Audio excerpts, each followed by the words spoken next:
네, 초대해 주셔서 일단 고맙습니다. 오늘의 주제를 재미라는 주제로 잡았습니다.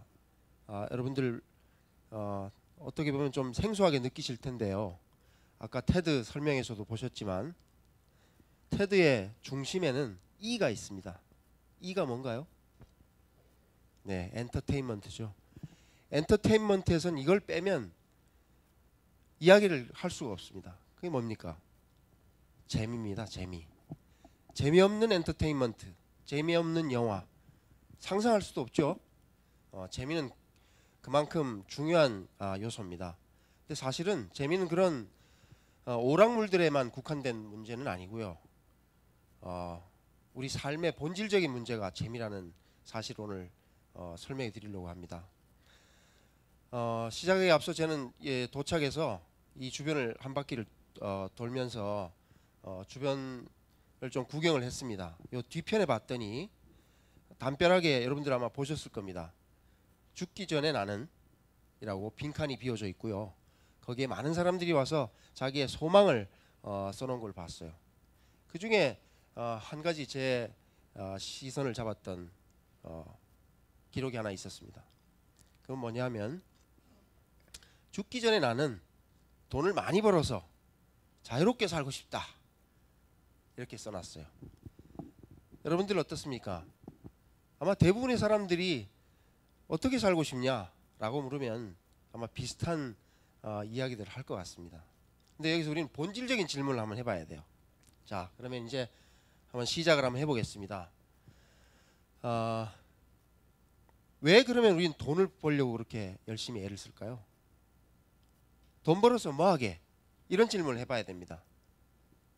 뭐하게요? 너무 답을 빨리 얘기하셨네요. 단계를 좀 밟아가겠습니다. 자유로우고 싶어서. 거기서 분명히 자유롭고 싶다고 얘기했습니다. 자유로워서 뭐하게? 자유로워서 뭐하게요? 너무 빠르네요. 행복하려고요. 그죠? 그럼 어떻게 하면 행복한데?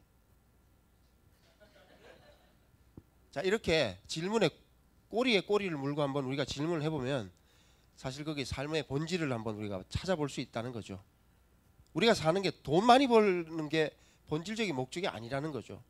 우리가 사는 목적이 단지 자유롭기 위해서 아니라는 거죠. 제가 오늘 그 결론을 먼저 말씀을 드린다면 우리에게 주어진 한 번의 일생에 주어진 삶을 즐겁게 사는 게 삶의 본질 아니겠습니까? 만약에 우리가 눈앞에 당장 죽음이 가까워 와 있다면 우리가 어떻게 살기를 원했을까요?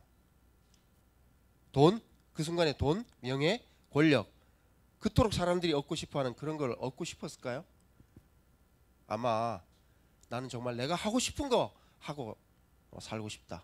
이런 아마 답을 할 겁니다. 그게 바로 우리가 삶의 본질이 아닐까 이런 생각을 해봅니다. 자, 그래서 그 재미라는 주제를 가지고 한번 이야기를 한번 해보겠습니다. 시간이 짧기 때문에 이론적인 이야기들은 다 제거하고 제가 설명을 하도록 하겠습니다. 제 소개부터 간단히 먼저 드리면 보시는 것처럼 저는 현재 부산 경성대학의 디지털 미디어 학부라는 곳에서 학생들을 가르치고 있고요. 원래 학부에서 전공은 법이었습니다. 법. 근데 공부를 해보니까 한마디로 재미없을 것 같아요. 사는 게. 그런 직업을 가졌다가는 그래서 과감히 버리고 그럼 재밌는 게 뭘까 찾다가 저는 컴퓨터라는 걸 찾았어요. 그리고 그 당시에 인터넷이 등장했을 때입니다. 이거 정말 재밌겠다. 그래서 과감히 버리고 저는 그 길로 갔습니다. 그래서 여러 가지 일을 하다가 방송사, 언론사, 심지어는 마지막에 이제 삼성전자까지 갔다가 대학에서 이제 학생들을 가르치고 있는데 제가 살아보니까 학생들 가르치는 게 제일 재밌는 일이었어요. 저한테는. 저는 그래서 아주 재밌게 살고 있습니다. 현재. 자, 그리고 제가 이 재미란 주제를 관심을 하게 된 연구의 동기는 사실은 엔터테인먼트 산업, 콘텐츠 산업이라는 걸 가르치면서 자연스럽게 그럼 재미란 뭘까? 그 본질은 재미일 텐데 그래서 자연스럽게 재미를 관심을 하게 됐고요. 그리고 한국 사람들 너무 재미없게 살아요. 열심히 사는 건 아는 것 같은데 재밌게 사는 게 뭐야? 재미를 정말 너무 모르고 살더라. 이 샘 해밍턴이 실제로 한 말입니다. 외국인들의 눈에 비친 거니까 정확하겠죠. 자, 그래서 오늘 제가 드릴 말씀은 세 가지 주제를 말씀드릴 겁니다. 재미가 왜 필요할까? 재미가 뭘까? 그리고 재미에서 우리가 삶에서 어떻게 이거를 활용할까? 이런 주제로 한번 얘기를 해보겠습니다. 재미가 과연 우리 인간의 본능적인 욕구일까? 라는 질문에 대해서 그간의 학자들은 언급한 바가 사실 없습니다. 대표적인 학자 메슬로우라는 학자가 아시다시피 욕구 위계설이라는 걸 얘기했어요. 인간의 욕구는 크게 보면 7가지가 있다. 그리고 단계가 있다. 이렇게 설명했습니다. 근데 그 안에 재미는 없어요. 근데 제가 연구를 해보니까 프리드리히 실러라는 독일의 유명한 철학자가 유희충동이라는 이야기를 언급한 적이 있습니다. 충동이란 건 욕구죠. 인간에게는 즐겁고자 하는 욕구가 있더라 라고 이야기를 했습니다. 자, 이걸로도 아직 재미가 인간의 기본적인 욕구인지 잘 모르시겠죠? 그래서 제가 좋은 사례를 하나 찾아왔습니다. EBS에서 이런 실험을 한번 한 적이 있습니다. 5박 6일 동안 자원자를 모아서 빈 방에 아무것도 오락거리를 제공하지 않는 방에 5박 6일 동안 지내보는 것을 실험한 실험입니다. 4사람의 자원자를 받았고 실제로 관찰 카메라를 걸고 어떤 행동을 보이나를 관찰했어요. 그랬더니 2사람은 밑에 2사람일 겁니다. 도중에 포기하고 선언하고 나갔습니다. 그럼 나머지 2사람은 끝까지 버텼어요. 근데 중요한 건 정신병적 행동을 보이더라는 거죠. 벽을 긁거나 괴성을 지르거나 방을 뛰어다니거나 꼭 마치 미친 사람처럼 하는 그런 행동을 보이더라는 거죠. 여기서 우리가 볼 수 있는 거는 가정을 간단하게 한번 해볼 수 있어요. 만약에 스마트폰 하나만 지급을 했더라면 결과가 어땠을 것 같습니까? 아마 그런 행동 보이지 않았을 거예요. 충분히 5박 6일을 지내고도 남았을 겁니다. 뭡니까? 사람은 심심한 걸 견디지 못한다는 거죠. 그게 인간의 본능이란 거죠. 그럼 결국 뭐냐? 사람은 시간을 어떻게 즐겁게 보내느냐가 매우 중요한 문제일 수 있다는 거죠. 자, 재미에 관해서 인생에 아주 중요한 진실이 있습니다. 이거는 사람들이 아주 솔직한 대답을 얻기 위해서 얼마 전에 취업 포털에서 잡코리아에서 이런 설문을 조사를 한 적이 있습니다. 오늘이 만약에 마지막이면 죽기 전에 후회할 일이 뭘까 물었습니다. 첫 번째가 진정 내가 원하는 걸 하면서 살 걸, 하고 싶은 거 하면서 살 걸. 이게 절반이 넘었어요. 자, 다른 것도 아마 공감 가시는 게 많을 겁니다. 사랑하는 사람들과 더 많은 시간을 보낼 걸, 더 도전할 걸, 내 감정에 충실하며 살 걸. 5위 급기야 일 좀 덜 할 걸. 믿어지십니까? 자, 우리는 죽을 때쯤 돼서야, 또는 당신이 만약 죽는다면 이라고 가정을 해봐야 이런 게 중요하다는 걸 깨닫는다는 거죠. 자, 그러면 재미란 뭘까? 제가 사람들이 생각하는 재미가 뭘까를 알아보기 위해서 구글에다가 재미라는 키워드를 가지고 검색을 해봤어요. 그래서 사진이 어떤 것이 주로 찾아내는지를 제가 한번 봤습니다. 자, 사람들은 이런 걸 재밌어 하더라는 거죠. 간단한 장난, 그죠? 공원에서 산책하기, 말 타기, 환상적인 공간에 한번 가보기, 가벼운 장난을 해보기, 웃어보기, 책 읽기, 위험한 스릴을 한번 경험해보기, 세상에는 있을 수 없는 일을 상상해보기, 마찬가지. 자, 지금까지 보면 사람들은 재미에 대해서 어떤 생각을 가지고 있나요? 재미는 뭐다? 재미는 일하고는 완전히 분리된 것이다. 일에서는 결코 재미있을 수 없다. 노는 게 재밌다. 그죠? 자, 두 번째 또 어떤 선입견을 가지고 있나요? 사람들은 재미는 일상을 떠나야 되는 것이다. 일상 탈출. 얼마 전에 모 카드 회사에서 이런 광고 카피를 한 적이 있습니다. 일상에서는 결코 재미있는 일을 발견할 수 없다. 그죠? 야외로 가야 된다. 그리고 재미는 어떨까요? 재미는 여가다, 여가. 열심히 일한 대가로 열심히 일한 당신 떠나라. 이런 카피 기억나시나요? 예. 이 말에서 우리는 재미라는 것은 철저히 일에 대한 대가로 일과는 분리된 것으로서 재미를 인식하고 있다는 겁니다. 과연 그럴까요? 제가 연구한 결과로는 제가 지금 말씀드렸던 것에 정반대였습니다. 그래서 재미의 공통점이 뭘까를 제가 살펴봤더니 재미는 일단 새로운 경험을 하는 것이 재미였습니다. 늘 반복되는 것에서는 결코 재미를 발견할 수 없더라는 거죠.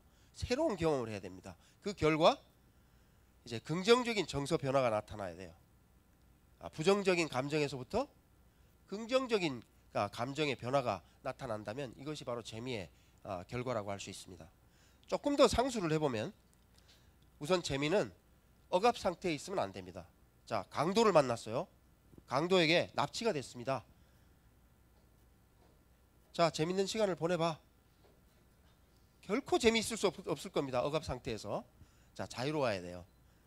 그 다음에 오로지 다른 목적이 아닌 즐기기 위해서만 시간을 보내야 재미를 느낄 수 있습니다.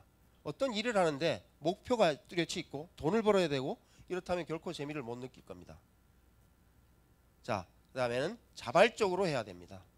우리 옛말에 하던 뭐도 멍석 깔아주면 하기 싫어진다, 이런 말이 있죠. 네, 아무리 좋은 거라도 시켜서 하는 일은 결코 재미없습니다. 자, 자발성이 매우 중요하고요. 그 다음에 유쾌한 정서 변화가 나타나는 것을 말합니다. 자, 그래서 재미가 그러면 어떤 상태에서 유발이 될까를 살펴봤더니 재미는 간단히 얘기하면 어떤 차이에서 나타나더라.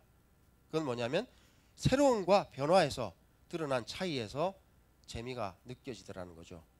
간단히 예를 들면 현실과 가상의 차이.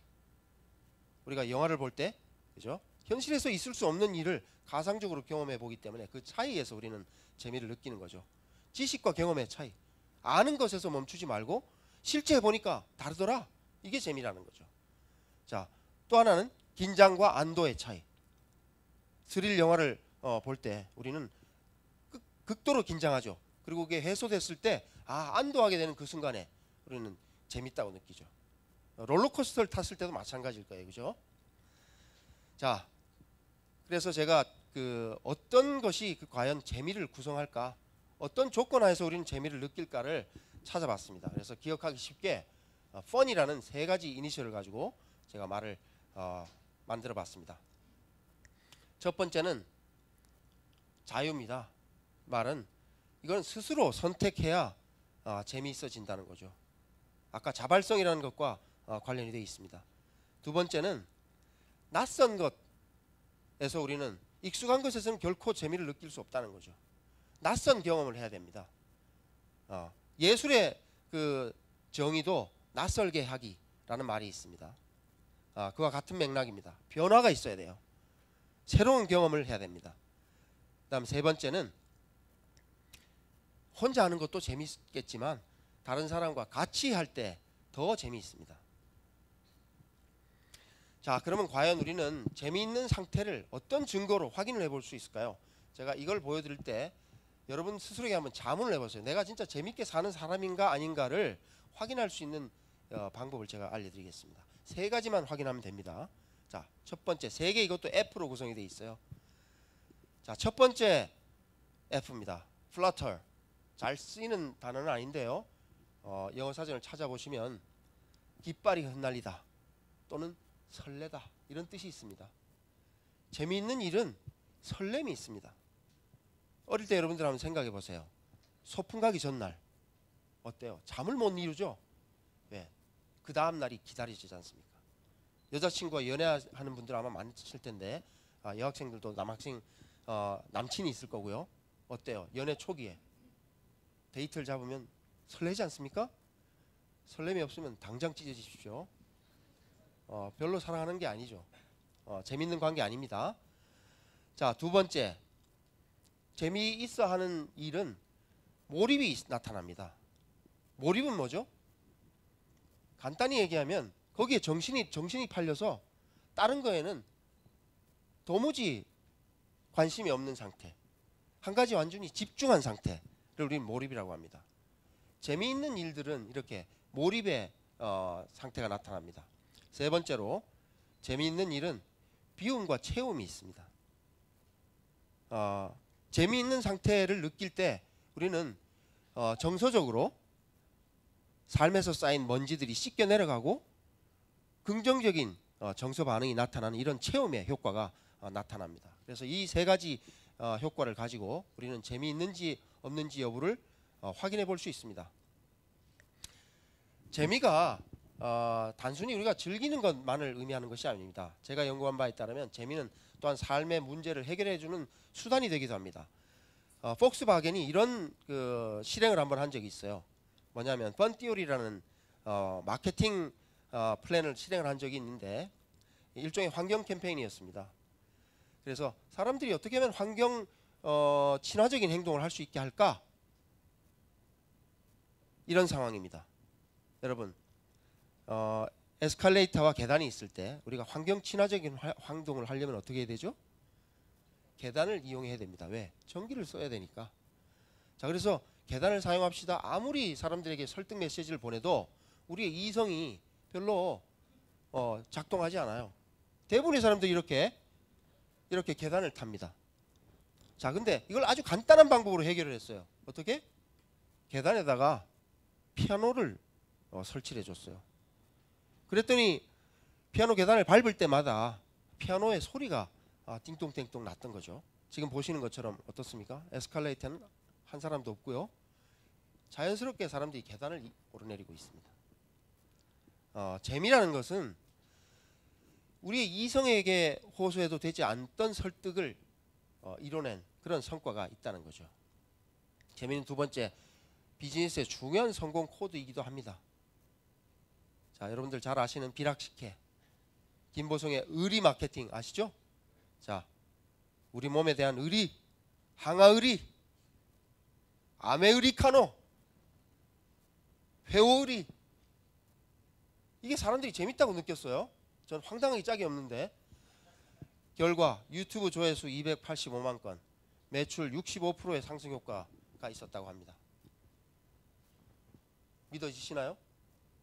특히 젊은 사람들 식혜 안 좋아할 것 같지 않아요? 너무 맛없어요 사실은. 근데 이걸 샀다는 거죠. 자, 열심히 말고 그럼 재미있게 살아봅시다. 자, 재미있게 사는 게 뭘까요? 재미있게 사는 건 아주 간단합니다. 하고 싶은 걸, 좋아하는 것을 미루지 말고 지금 여기서 해보는 겁니다. 과거에 얽매여서도 안 되고 미래에 발목 잡혀서도 안 됩니다. 나중에 열심히 사는 이유 미래에 이제 자유롭고 싶어서. 그 전에 죽으면 어떡하지? 이게 삶의 딜레마죠. 현재를 사는 게 바로 재미있게 사는 법입니다. 구체적인 방법을 하나 알려드리겠습니다. 적극적으로 재미를 추구하시면 됩니다. 재미는 기다려서 되는 게 아닙니다. 사는 게 재미있냐? 물었을 때 재미없다고 대답하신다면 그건 재미있는 삶을 선택하지 않은 결과입니다. 자, 두 번째는 호기심에서 시작해 보면 됩니다. 내가 좋아했던 게 아주 사소한 거라도 그걸 시작해 보는 거죠. 세 번째 좋은 방법은 새로운 걸 한번 배워보는 겁니다. 그리고 어떻게? 그것을 매일 자주 해보는 겁니다. 빈도가 아주 중요합니다. 그 다음 배운 것을 활용하고 만들어 보는 것을 해보면 삶이 재밌어집니다. 그 다음 다양한 감각을 사용해 보는 겁니다. 그 중에서도 특히 저는 여러분들이 손을 사용하는 취미 활동을 뭐라도 하나 하시길 원합니다. 왜냐하면 손은 뇌 발달에 직접적으로 관련이 있어요. 자, 그 다음 예술가가 돼 보시면 됩니다. 예술이 별게 아닙니다. 일상에서 하고 싶은 걸 열심히 하다 보면 그게 예술이 됩니다. 자, 그 다음 마지막으로는 재미를 확장해 보는 게 중요합니다. 우리 한국 사람의 재미는 재미없다고 말할 수는 없지만 너무나 수동적인 재미에 머물러 있습니다. 뭐합니까? 주로 영화관에 가나 TV 보는 것이 다입니다. 자, 이래서는 결코 재미있을 수 없고요. 여기서부터 보는 것에서 가지는 것에서 직접 내가 해보는 것으로, 하는 것에서 한 걸음 더 나가서 만들어 보는 것으로 나의 창작물을, 이런 과정을 거칠 때 재미있는 삶을 한번 살아볼 수 있지 않을까 생각합니다. 짧은 강의였습니다만 여러분들의 삶이 재미있고 즐거운 삶이 되시기를 권해드립니다. 제 강의는 여기서 마치겠습니다.